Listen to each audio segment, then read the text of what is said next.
Welcome to Bengals Breakdown, and today we're locking in on 5 key things the Cincinnati Bengals must fix before their second preseason showdown with the Washington Commanders. But first, quick injury update. Head coach Zach Taylor confirmed that safety Geno is dealing with a soft tissue injury.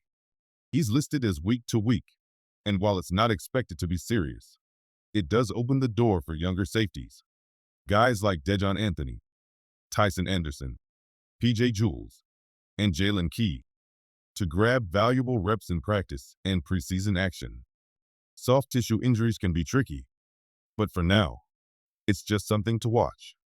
Before we dive into the latest Bengals news, make sure to subscribe to the channel, smash that like button, and hit the bell icon so you don't miss any updates.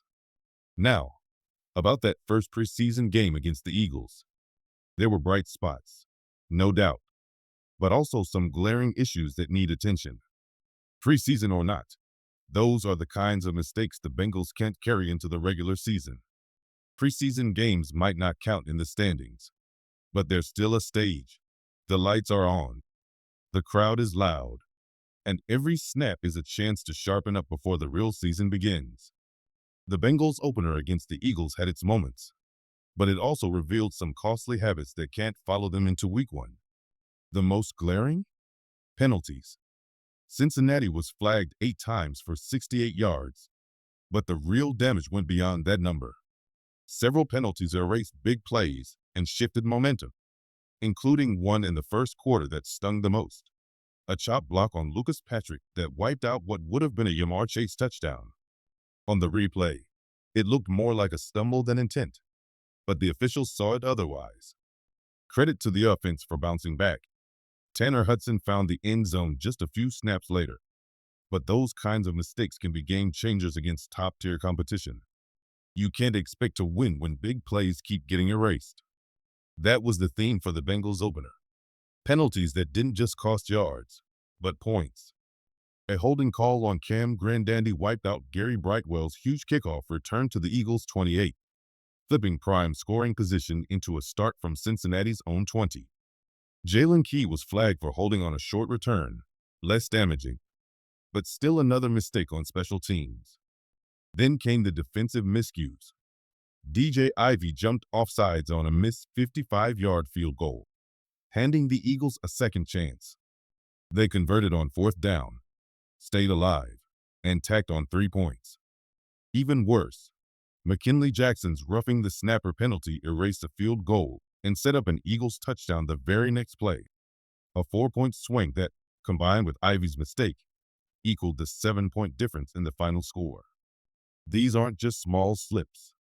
They're game-changing errors. If the Bengals want to be contenders, they need to tighten the discipline, especially in high-leverage moments, starting next week against Washington. The Bengals secondary had a rough night against Philadelphia. Several defenders were targeted repeatedly, and too often. The results favored the Eagles. DJ Turner got turned around on a simple slant in the red zone early. Josh Newton lost multiple contested catches to Johnny Wilson, who also beat Jalen Davis on a jump ball that drew a pass interference flag. A double blow on the same play. DJ Ivey flashed early with a pass breakup and tight coverage on a deep shot, but he was burned multiple times by Darius Cooper, including a touchdown just before halftime. Nate Brooks struggled too, losing leverage on short routes that should have been routine stops. It wasn't just the defensive backs. The linebackers didn't offer much support in coverage, leaving too many easy completions over the middle.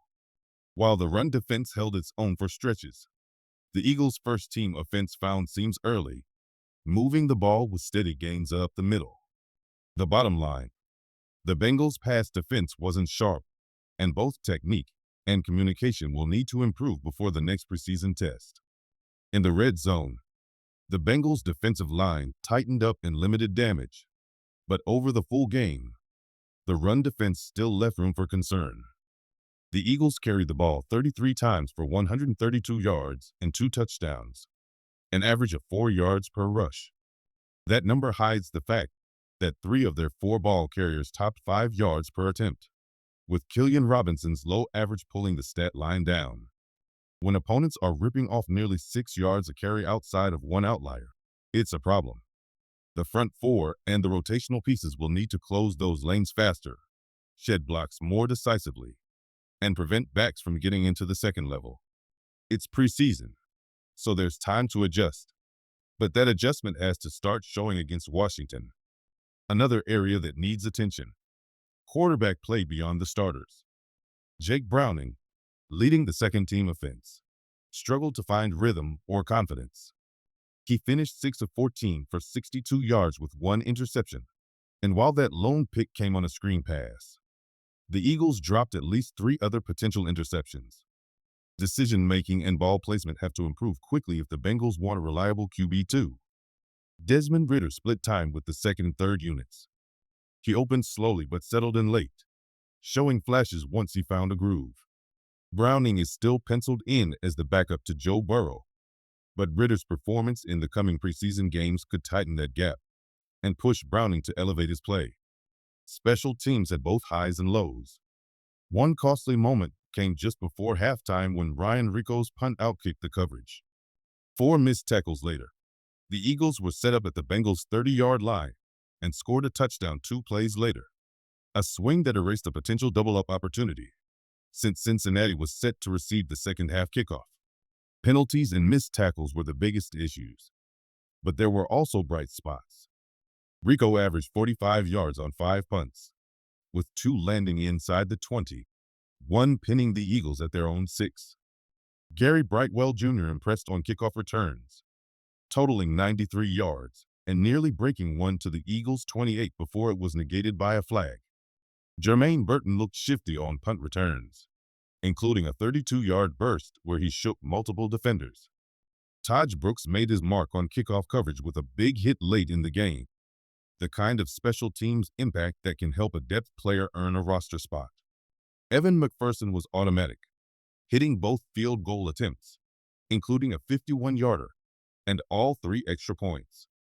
The pieces are there for strong special teams play, but cleaning up discipline and tackling will be key before facing Washington.